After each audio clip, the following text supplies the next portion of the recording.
Hello, I'm Kevin Wirt, Chief Engagement Officer at Joaquin Pages. I think we can all agree that our advertising universe is evolving at an unprecedented rate. Whether we talk about data or media fragmentation or shifting consumer behavior, new technology can make things, confusing and for some of us, rather exciting. Forward with Kevin is a way for us to have a conversation, for us to really look at how all of these converging sort of technologies allow us to reach our audiences in an intentional and authentic way. We'll be having conversations with amazing partners across our industry, and our hope is that this podcast will be a way for us to not only share information, but for us to provoke ideas about how we can move forward in an industry that is not stopping anytime soon. And welcome back to another episode of Forward with Kevin, who is me. And we're just so thrilled to welcome Josh Erhardt, who is the Director of Demand Facilitation for Magnite. Welcome, Josh. Hello, everyone. Thank you so much for having me, Kevin. I'm excited to be here today. Yeah, Josh and I have known each other for a few years and in different capacities. And what I really appreciate about Josh is he came from sort of this publisher background and into this more programmatic world, and now working for Magnite, which has gone through some changes. So, Josh, can you just share a little bit about what Magnite is before we get into this conversation about streaming video, OTT, connected TV? Yeah, for sure. Before we even get into Magnite, my journey, like you mentioned, is pretty interesting. I got my career in media, started out selling yellow pages, then worked for a newspaper company, and then eventually made my way into TV, and was kind of like early on the scene when it came to selling CTV and OTT in the marketplace and developing relationships. And from there, my career progressed into more of like the digital side with working for DSPs, working for Google, resellers, and then now most recently working for Magnite. So it's been quite the journey. And along the way, people have asked me like, well, how do you learn so much about digital? And because I've done a lot of training for traditional media teams. Sure. And it's really just about, picking things up as you go. And most of the best digital people I know all got their start buying traditional media because the concepts are really the same. It doesn't change, Sure. Yeah, I think part of that is, someone might ask you about, well, how do you get so knowledgeable in digital? Well, the reality is the industry, whether it be broadcast, radio, or any other media channel, there's a digital element to that, right? So I think what makes you, I'll call you special in a good way, special in that you understand the dynamic among all the media is because you've had that experience with other channels. Right. I mean, everything works together. And you had mentioned publishers, so that's kind of a good segue into what Magnite is. We really represent publishers as a company in the CTV, OTT space. I know we're throwing acronyms at you, but it's basically streaming TV. And these are names that you recognize, household names like Disney, Discovery, but also like device manufacturers, your TV, like Samsung, LG. They're also in the advertising business now. And what Magnite does for them is we essentially give them the infrastructure, the ad serving technology to serve ads. And our whole function as a company is to help them make money and monetize the great content that they have, to understand rate structures, to understand how they can leverage their inventory in the programmatic environment. So it's kind of cool because we work with every DSP. They're our biggest customers. And if you're buying CTV or OTT through a traditional media company, through an agency, through a DSP, or maybe from us, in all of those situations, it's likely that you're getting some of your supply from Magnite. And I guess the last thing I would say about Magnite before I let you go, Kevin, would be Magnite is a relatively new name in the marketplace, but it's not new when you think of the components. So I was originally hired by a company called SpotX that was acquired this year for over $1 billion by Magnite. And SpotX was the leading supply side platform in the CTV space. Okay. And Magnite, before it was Magnite, was Rubicon Project, which is the leading supplier of display inventory to the programmatic ecosystem, and Talaria. And Talaria was one of our competitors at Magnite. They're also a CTV supply side platform. And their claim to fame, I think for most of us that probably never heard of them before, would be that they're the way that you can access Hulu inventory programmatically. Yeah.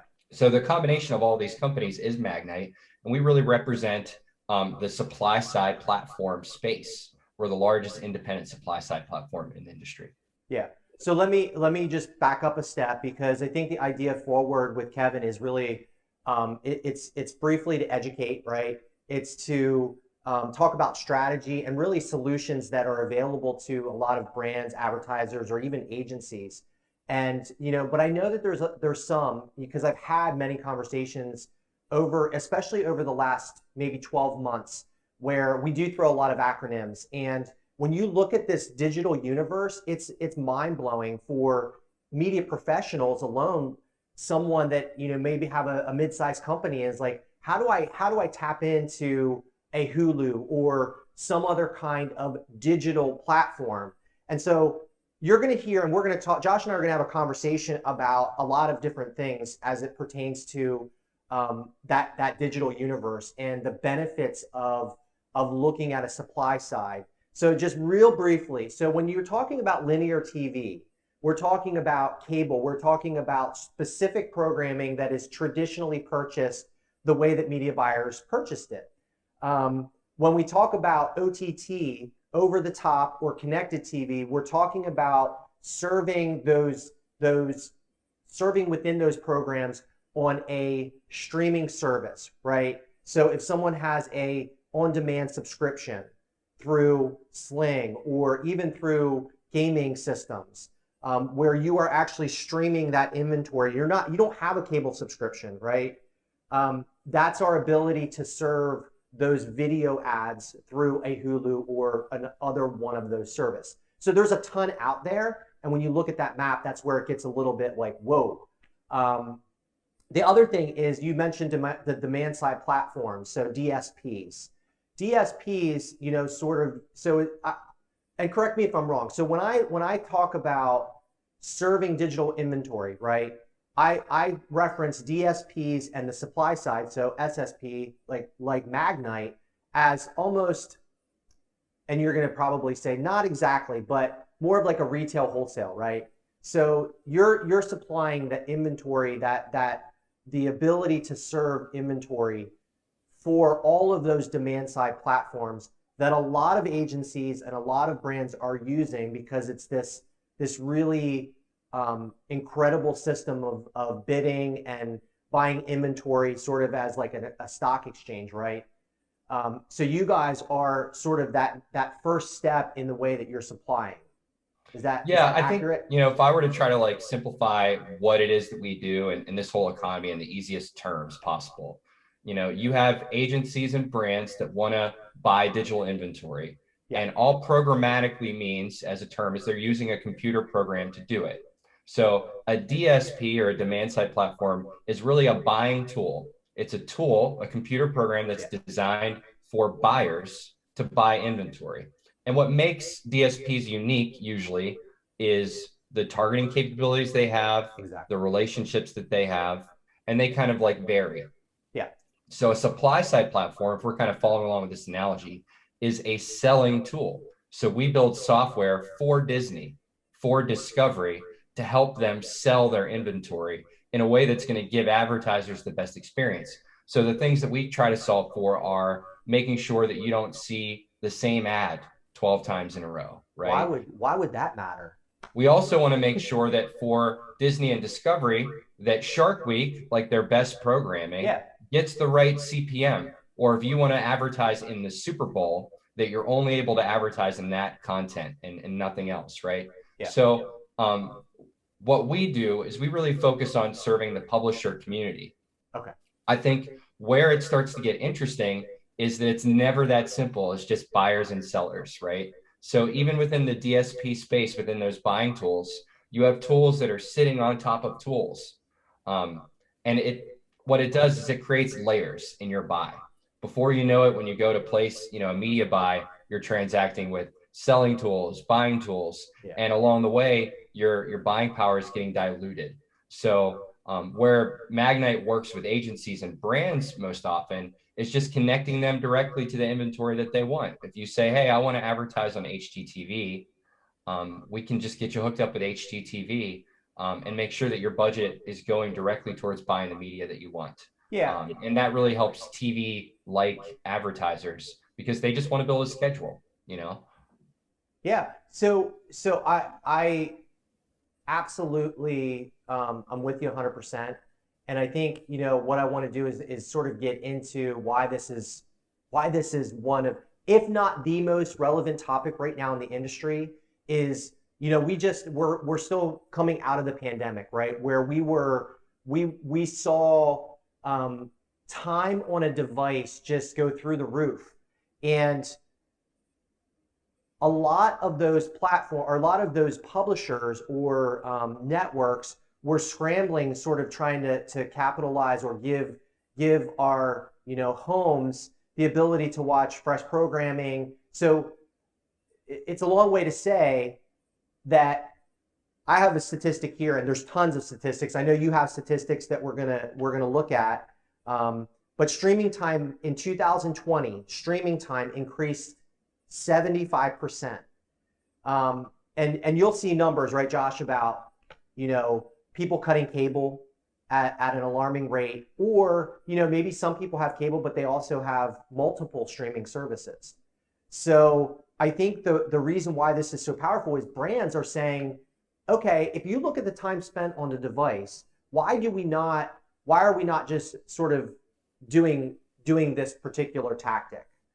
And so part of it is, and what you said about, almost like premium inventory, right? What I like about Magnite is that, let's be real, all impressions, all delivery is not created equal, right? So we're not even going to get into fraud or bots, but what we're trying to evaluate from a very strategic media perspective is how do we best utilize where people are, right? So if it is Shark Week, it's almost like a cross between the way that we buy cable and the way that we buy programmatic. It's the best of both worlds. So you and I have had this conversation about, the premium publisher, or the idea of making sure that there's a library of networks that really fit with not only the brand but the message that we're putting out there, right? And so how do we measure that? So do you want to talk a little bit about where you're seeing the trends and how you guys are addressing that demand? I love that setup, Kevin. The changes that happened in 2020, I think the first thing that would be important to address is that they were already happening. I like to use the word acceleration because the pandemic really accelerated trends that were already in place. And, when I say those trends, I'm referring to cord cutting, the idea that people are trying to save money on their cable bill, and there's so many streaming services available, but you also have subscription fatigue, right? Like, I don't know if I want to sign up for Netflix and Amazon Prime and Apple TV. You kind of want to pick the ones that you like. But then the pandemic happened, and I don't know if you're anything like me, but like I ran out of stuff to watch. And my wife and I actually started watching a lot of old seasons of really like feel good content. Right there with you. Our thing was My Kitchen Rolls. It's an Australian cooking show on Amazon Prime.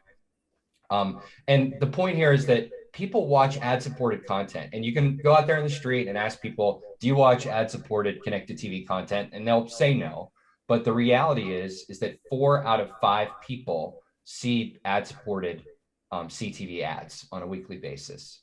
4 out of 5, okay. So it's not just the paid subscription Netflix. There's this whole other thing that's happening. And I think that's really where you see like the skyrocketing hockey stick of viewership, occurring. The other thing that happened in 2020 that's kind of like interesting, to think about. All right, so you have roughly 126 million US households. It's expected to grow to maybe 132 in 2021. How many US households of the 126, we'll call it, watch cable and satellite TV, would you say? A percentage? Or a number. Out of 126 million? Yeah. I would say that number probably had to be 80 million. Wow. You know your stuff, Kevin. That's like exactly on. Oh, really? It's 78 million. It's 78 million households. 78 million. Okay. So how many households would you say watch connected TV? Out of the 126, I would say at this point, knowing being in the industry, maybe 68 million? It's 84 million. 84 million. So it's So more than cable. that's the shift. For the first Yeah. time ever, there are more people watching connected TV than paid subscription television. Wow. Do you guys know how many actually have cable and are watching sort of the subscription based?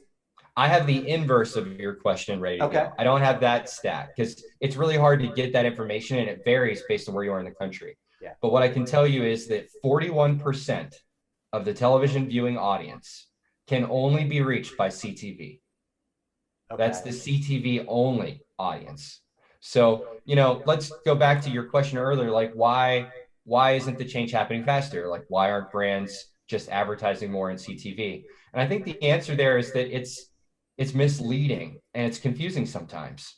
And if I could shed some light on my perspective, it would be that when you look at the cost per thousand ads on TV or a CPM in a schedule, it can appear to be deceptively low because those prices are determined by Nielsen ratings points and based off a diary and a sample size. But the point is that they're measuring using some more old school methodologies, right?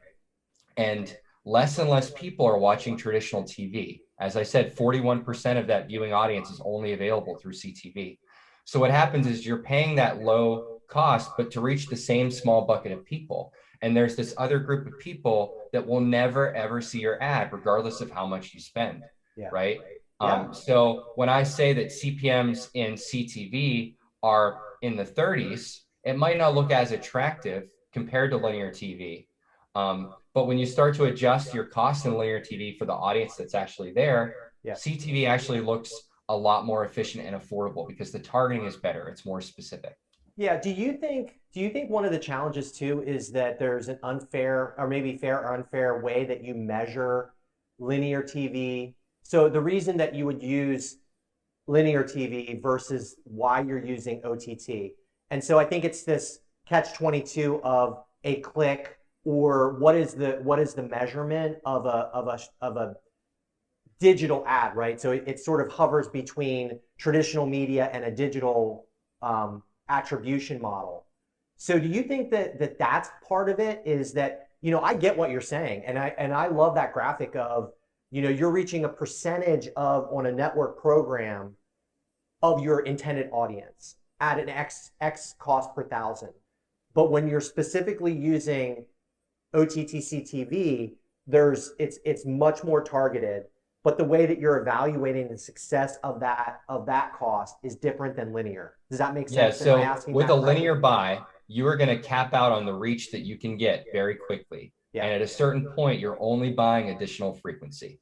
Yeah. And to your question, right, it makes me think of the Van Halen song, "The Best of Both Worlds," because this has been my space selling CTV.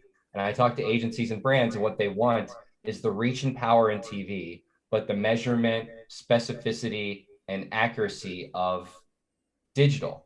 Yeah. And what I try to work with my partners on is this idea that you don't want to plan for CTV that way. You want to plan for CTV and have it address your marketing funnel. So what that would look like is you have a top funnel campaign line that's targeting your adults 25 to 54, maybe with some psychographics, maybe with a schedule focusing on specific networks. We have a mid-funnel campaign that's a more refined audience with a message that has a strong call to action. And then we have an addressable campaign that's targeting your customer list at the bottom. Yeah. And each one of those is going to have a different budget, maybe with some fluidity. But what we're not going to try to do is layer all of those things on top of each other and expect the campaign to perform. So I think what you need something that's really driving awareness, but you also need to leverage the addressable capabilities of CTV. Where people get hung up is trying to do all of that at once. Yeah. And overcomplicating it. Yeah. Well, and I think that's where the education piece comes in, is that there are these other options. And, I know that the supply side has been there, but I think, again, for strategists like us, we didn't really fully understand where the value was. I mean, I think we're eager to work with partners that like you are educating us on the value that are transparent and authentic and really, really trying to be our partner in terms of what you're delivering. But there's, Josh, I mean, there's all kinds of people that are coming saying the same, like sort of saying other things. And I think Right. part of the challenge for brands and agencies is what is the truth and where are we going to get the most for our dollar, in a way that can be managed in terms of expectations of our bosses or our clients. Because I know conversations that we're having every single month, when we're reviewing, is that all inventory isn't created equal, but we do. I mean, it's our job to manage expectations on why you're using a specific channel or tactic for whatever that purpose is. But there is, I mean, we talked a little bit about, prior to the call, about the attribution models, right? So the idea that you guys on the supply side are working with, and I'm not saying put all of our eggs in that basket, right? You just got done saying you got to manage expectations, but there are companies that are doing great things with being able to help monitor or track the attribution aspects of CTV. Yeah. So if I were to weigh in on attribution, what is attribution? It's measurement, and measurement is largely, to me, like this idea that you have metrics and KPIs that you want to hit, Yeah. whether that's in your business or in the campaign. And, that's a measure of how we did, right? Where I think, CTV could improve. And this kind of goes to your question of like, how do you know what partners to work with? How do you evaluate a partner? Where do you test, right? To me, it's about getting the KPIs right.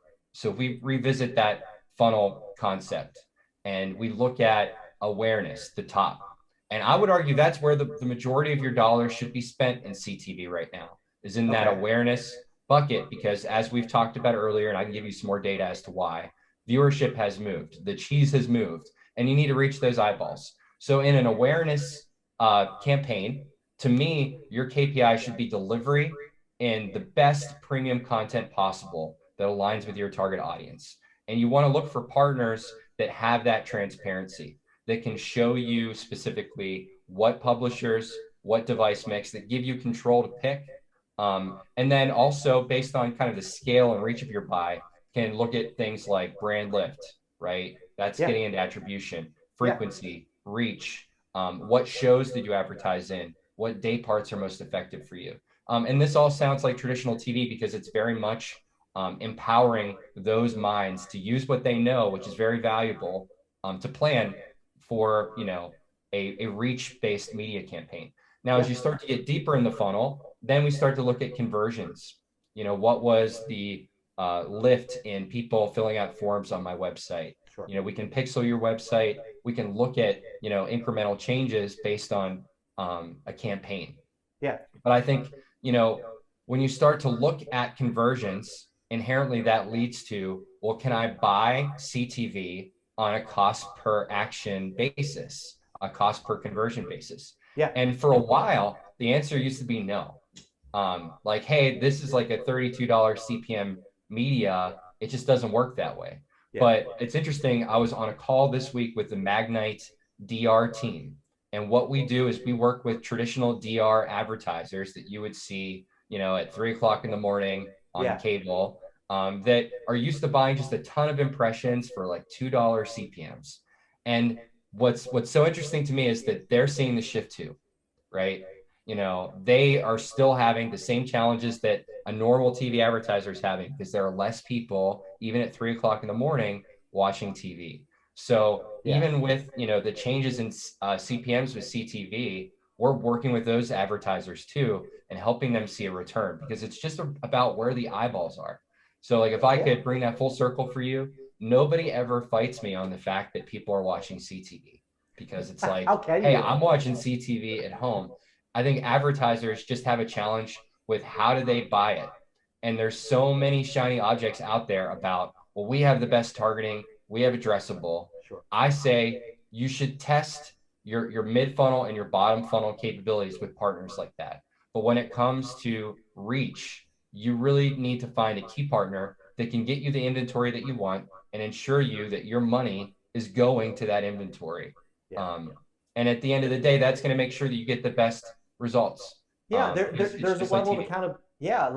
accountability, right? Like we have to move the needle forward on making sure that our dollars are being actually delivered to the intended audience, and that there's a level of visibility into the duplication of that, right? So you talk about reach and frequency, and this idea of it, we've gone to this, it's moved to impression based buying without the visibility of really understanding that duplication and where the audience might be consuming. So the question about like cable and streaming is because we need to know that on a very basic level, right? So how is that duplication impacting our bottom line buys? So we're running out of time, and I want to touch on, I want to do one more thing as far as like what's next with the industry, like what, from Josh Erhardt's perspective, being the guru you are with all things digital, like what's next, and then I have a little bit of I'm calling it a media minute quiz for you. Sure. Now I'm So excited about the quiz. I know yeah, I've thrown out some numbers to you, so I'm looking forward to seeing what I can do. yeah, When I think about what's next for our industry, um, first of all, it makes me think a lot about the automotive industry right now. There is so much consolidation in the tier three dealer space. And we're seeing that same consolidation in the DSP space. So DSPs are buying other DSPs. Companies are getting bigger, but those options that you saw in the market, the pandemic really kind of like made it the best will survive. And so I okay, think you're going to see less partners. I'll throw one more acronym at you, and that is SP as in Paul, O. And the P and the S is supply path optimization. The idea there is that you want to limit the number of partners that you have that add to your cost layer as a brand, as an agency. And sure, you just want to make sure that those partners that do add to your costs are contributing value that's commensurate with that. And you can apply this SPO concept to really anything in your business, but in the advertising space, it's looking at your DSP partnerships, your agency partnerships, and your supply partnerships, and just saying like, does it make sense to route things this way? And in my business, it's like, how can we connect to supply in the most direct way possible? And then, if I were to zoom out of like Josh land and look more broadly at the industry, identity is the thing that everybody is talking about and thinking about. And that is, with the cookie going away and then being like a zombie and coming back from the dead, how are we going to solve this identity thing? And is that going to be in Google's court with cookies, or are the True Optics of the world going to help us solve this? And True Optic is a company that's worth checking out. LiveRamp is another. yeah, Um, these companies are invested in the idea that they're going to use an identity graph to map out your behaviors from like a phone device to your computer to your laptop and allow them to target you cross screen. And with that cross screen targeting comes cross screen measurement. Um, so I think brands, I worked in this analytics space for a short time. Brands are looking to invest money in what are called CDPs, customer data platforms. They want a center of truth to know yeah, what is moving the needle for them. yeah, And in order for them to be able to have that like Oracle view into what's happening, they have to get their data cleaned up. So I think just like in the media business, we're seeing this shift. Brands are seeing a shift now because they realized, man, I need an online store. I need a customer data platform. I need to yeah, know what people are doing. So they're trying to figure this out all at breakneck speed. yeah, So it makes flexibility that much more important. I just wrote a blog post on this, but where you are today as a brand is not going to be where you are tomorrow. And we're seeing agencies and brands lose headcount, lose teams, add team members, make yeah. changes. So you might need managed service support. You might need self-service support. You need partners that are willing to be with you as you kind of adapt and evolve. Yeah, I think, yeah, I think you can look at it almost as a full-time job, keeping up with all the developments that are happening in this space. And that's one of the reasons why we launched this podcast, was just to give a little bit of an insight into that by talking to partners like you. I want to thank you again before we do a fun little, and there's no right or wrong answers to my media minute. There's just a fun way to sort of wrap things up. But thank you, Josh, for all of your insights. I think you gave us a lot to think about. I think you gave us even additional partners and sort of the future of what we should be looking at. And it's all from a place of integrity, which I appreciate about you, is like you want to help make sure that brands understand all the options within this subsphere, right, of the full ecosystem of digital. And so thanks again. I look forward to just working with you moving forward. I think you guys are doing great things. Thanks so much, Kevin. I really appreciate everything you said. That's so sweet of you to say that. So thank you. Absolutely. So I have a couple questions, and it's gonna be like a minute, maybe not a minute, but it's sort of what I'm calling the media minute by Kevin. So I'm gonna ask a couple questions, and you just respond, and it's really about your preferences. So how many streaming devices do you have in the Erhardt house? Or streaming services? I'm sorry, streaming services. Yes. So Disney Plus, Amazon Prime, Hulu, Netflix. I think that's it. Yeah, it's so funny that we have to stop and count, right? So Pandora or Spotify, as like Josh is in a band, so he loves music, but so Pandora or Spotify? So this is so weird. I'm like the only one that does this, but I listen to all my music through Apple Music for the most part. Apple Music. And my band and everything, we're on Spotify, so everybody's like, you got to listen to Spotify. But yeah, I listen to that and a lot of like live concerts on like the Vault app and YouTube. Yeah. So you're going on a trip, Waze or Google Maps? Google Maps. Okay. Yeah, Waze has got me out of a jam, but I only turn to it in a crisis. TikTok, fad or here to stay? Oh my God, it's here to stay. Fun fact, TikTok overtook YouTube this month for time spent video in the US. Wow. Isn't that insane? So you have 5 minutes to scroll. I think that's just mobile though, not desktop. Oh, okay. Yeah. Well, that makes sense. So you have 5 minutes to scroll social media. Where do you go? What's your go-to? I'm old school, so it's Facebook. I'm spending more time on Instagram these days, but it's probably Facebook. Okay. Are you team Apple or team Facebook when it comes to user privacy issues? Wow, I don't want to make anybody mad at me with that. Well, you can pass. So since the quiz is about me as a consumer, I'm going to say Apple. Because as a consumer, I like the idea of consent, right? Just as a human being, I like the idea of consent. I want to consent before you take my data and use it. But as a marketer, these changes do make things difficult. And I know Facebook is, trying to alert advertisers of the potential impacts and adjust their business model. Yeah.